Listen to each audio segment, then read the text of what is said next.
मित्रांनो 2026 मध्ये तुमच्या कोरडवाहू जमिनीमध्ये जर तुम्हाला कपाशीची लागवड करायची असेल तर अशा वेळेस मित्रांनो कोणत्या व्हरायटीची निवड केली गेली पाहिजे। त्यासोबतच मित्रांनो पावसाचं प्रमाण जर कमी असेल तर अशा कमी पावसामध्ये देखील तग धरून ठेवणाऱ्या टॉप व्हरायटींविषयी आजच्या या व्हिडिओच्या माध्यमातून आपण संपूर्ण डिटेलमध्ये चर्चा करणार आहोत। त्यामध्ये मित्रांनो तुमची जमीन जर कोरडवाहू असेल त्यासोबतच मित्रांनो पाण्याची व्यवस्था जर व्यवस्थित नसेल, वरच्या पाण्यावरच जर तुमची शेती असेल, अशा जमिनीमध्ये तुम्ही या कोरडवाहू व्हरायटीची लागवड करून साधारणतः 7, 8, 10 क्विंटलपर्यंत तुम्ही या कपाशीपासून तुम्ही उत्पादन हे घेऊ शकतात। एकंदर मित्रांनो यामध्ये नंबर 1 ची जी व्हरायटी आहे ती व्हरायटी म्हणजे मित्रांनो तुलसी सीडची कबड्डी। मित्रांनो कोरडवाहू व्हरायटी म्हटले की नंबर 1 ला तुलसी सीडची कबड्डी ही व्हरायटी मानली जात असते।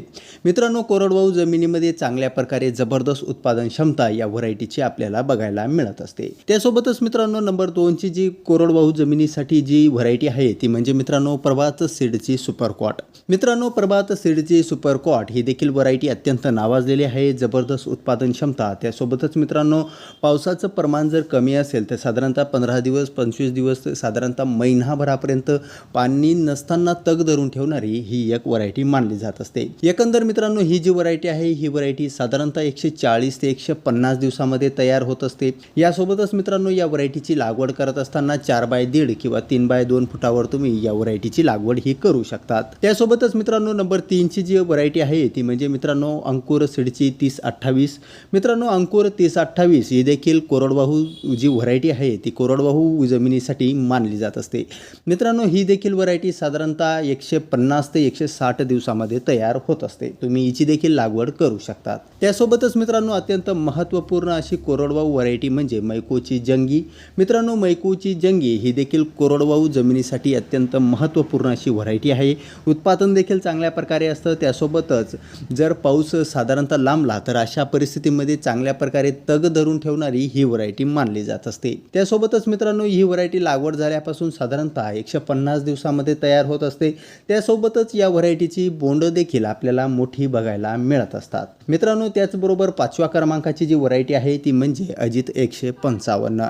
मित्रांनो कोरडवाहू जमिनीमध्ये अजित 155 या व्हरायटीची देखील तुम्ही लागवड करू शकतात। चांगल्या प्रकारे हिचं उत्पादन आपल्याला बघायला मिळत असतं। त्याचबरोबर मित्रांनो ही व्हरायटी लागवड झाल्यापासून साधारणतः 140 ते 155 दिवसामध्ये तयार होत असते। त्यासोबतच मित्रांनो पुढची जी व्हरायटी आहे ती म्हणजे मैको सीडची बाउन्सर। मित्रांनो बाउन्सर ही देखील नावाजलेली व्हरायटी आहे। चांगल्या प्रकारे हिचं उत्पादन आपल्याला बघायला मिळत असतं। मित्रांनो मैकोची बाउन्सर ही जी व्हरायटी आहे ही साधारणतः तुम्ही बागायती जमिनीमध्ये देखील तुम्ही हिची लागवड करू शकता। त्यासोबतच कोरडवाहू जमिनीमध्ये देखील तुम्ही हिची लागवड ही करू शकतात। मित्रांनो साधारणतः जड, हलकी आणि मध्यम जमिनीसाठी अत्यंत महत्त्वपूर्ण ही व्हरायटी मानली जात असते। त्यामुळे मित्रांनो तुम्ही मैको सीडची बाउन्सर ही देखील व्हरायटी लागवड करू शकतात। त्यासोबतच मित्रांनो बऱ्याच दिवसापासून नावाजलेली त्यासोबतच चांगल्या प्रकारे उत्पादन असलेली आणि कोरडवाहू जमिनीसाठी अत्यंत महत्त्वपूर्ण अशी व्हरायटी म्हणजे मित्रांनो कावेरी सीडची ATM। मित्रांनो कावेरीची ATM ही देखील अत्यंत नावाजलेली व्हरायटी आहे। साधारणतः लागवड झाल्यापासून 150 दिवसामध्ये तयार होत असते।